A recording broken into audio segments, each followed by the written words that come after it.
Good afternoon, this is Derek Dodge with Interstate Roofing. I'm conducting a repair attempt. We're here at the Okoji residence, 3092 Park Ridge Drive in Grovetown, Georgia. It is the 17th of October 2024. We're on the front facing slope. What we're doing is we are going to be doing a repair attempt to see whether or not the aging condition of this roof will allow for repairs. You can see that I've identified the wind damage shingle as denoted by the X, as well as the course that it belongs to. Of really important note is the two courses adjacent to or directly above, there's currently no damage whatsoever. So that way we can get a fair assessment of whether or not this roof is repairable. I'm gonna do one thing first to start off a baseline. This is a speed square.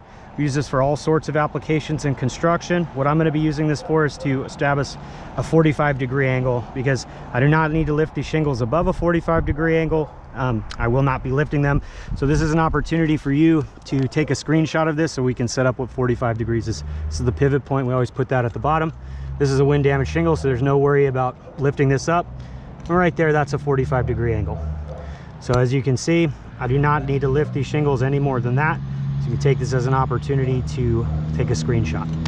So now that I've established what 45 is, I'm going to be using a pry bar to break the tar strips and remove the nails, take out the damaged shingle, replace it with a like and kind quality shingle, fasten it back down to the roof, and then inspect whether or not consequential damage has happened as a result of the repair. So now that I've explained everything that I'm going to do, I'm going to just do it. So we break the tar strips.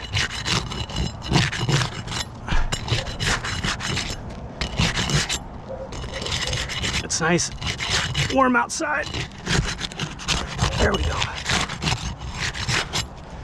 So now that the tar strips have been broken, we can just remove the nails. Oh, that one's a little sunk. I'll get that after I take it out.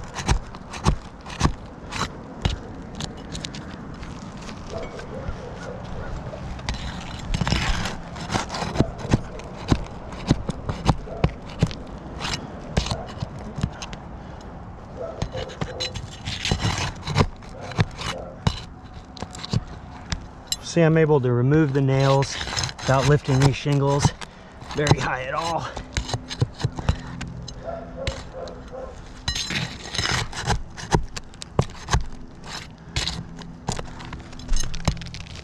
Good boy.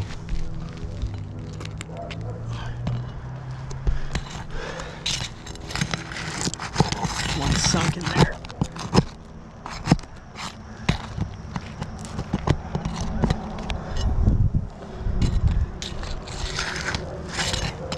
There's a blowout one there.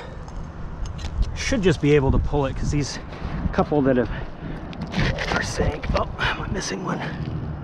Oh, yeah, totally missing one. Idiot.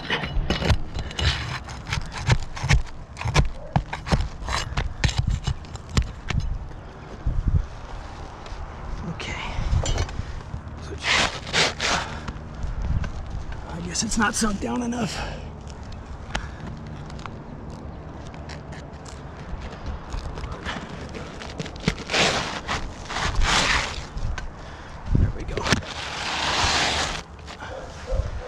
Okay, so I've taken photos to start.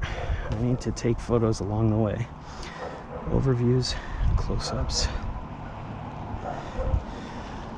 So I'm going to replace it with a like and kind quality shingle. This is a 3-tab, 25-year shingle.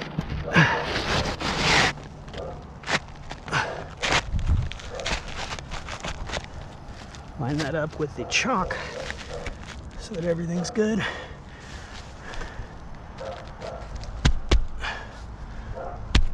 There we go.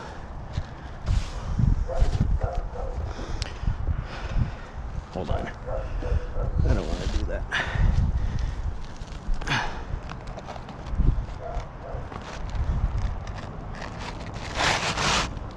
Before I do that.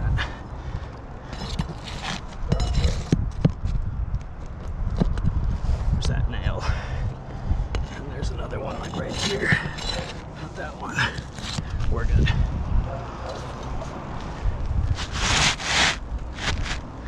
Yeah, line that up.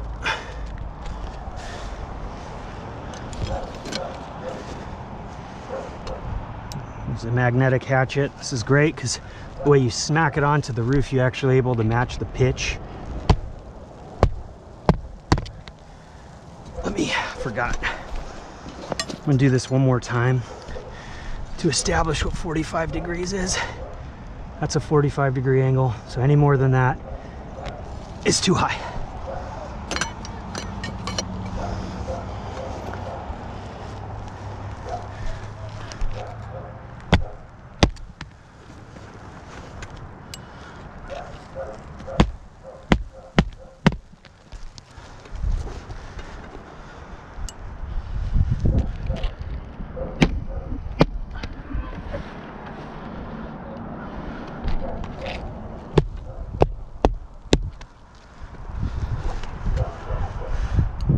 Couple more nails and we'll be good. I don't want to use that. No, it's bent.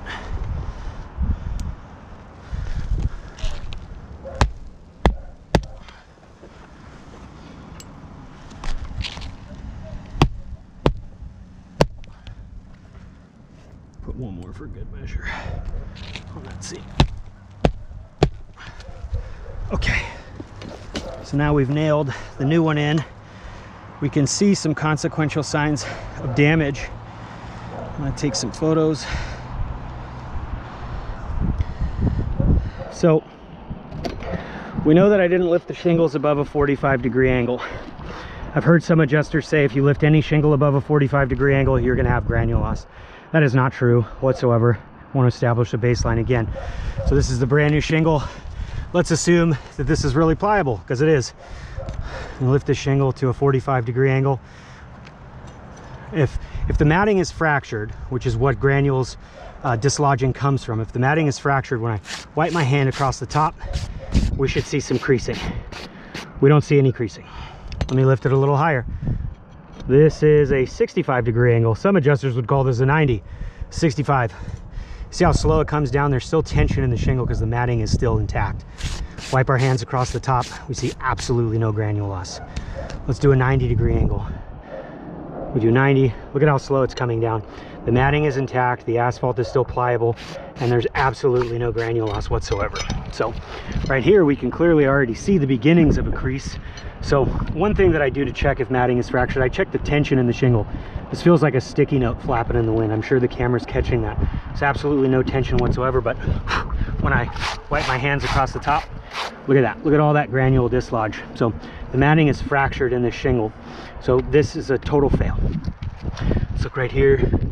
So I feel tension in here. I wipe my hands across the top. There's, I mean, a little bit of granule loss, but there's no creasing. So this one looks good. Right here, we can kind of see the beginnings of a crease as well. Lift, feels like a sticky note. We wipe our hands across, and look at that, another crease. This looks like we've got a crease in here as well. Not 100% sold on this yet. Let's just, yep, okay. So we've got a crease right here. That's 1, 2, 3. That one, I'm positive there's no creasing. So this one's good as well. Let's check this one. There's a lot of tension in the shingle. Wipe our hands, absolutely no granule loss. So the thing is that we have creasing here, creasing here, creasing here,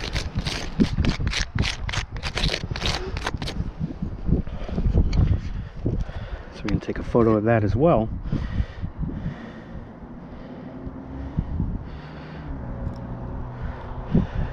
So in an effort to replace this wind damaged shingle, we've essentially created 3 more. We've established the baseline that I did not lift these shingles any more than was necessary, never above a 45-degree angle. But the age and condition of these shingles are very brittle, so they're not allowing for repairs. When the shingles are brittle, the matting is more susceptible to fracturing, which is where the granules dislodge and form that crease. Now I know Geico doesn't cover age and condition, but we're not here working on age and condition. We are here trying to repair storm damage, which by your estimate was 63 wind damage shingles on all slopes of this roof. So the issue is if we just use the law of average, I'm going to do another repair on a separate slope with a photo report to follow.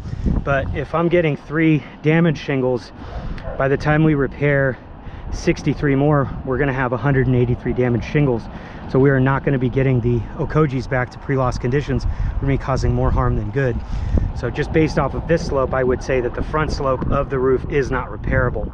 So what I'm going to do to protect the Okojis from any further leaks is I'm going to be putting emergency tarps over this repair section, and that will conclude this repair. If you have any questions, my contact information will be in the body of the email. Thank you so much and have a great rest of your day. Turn this off.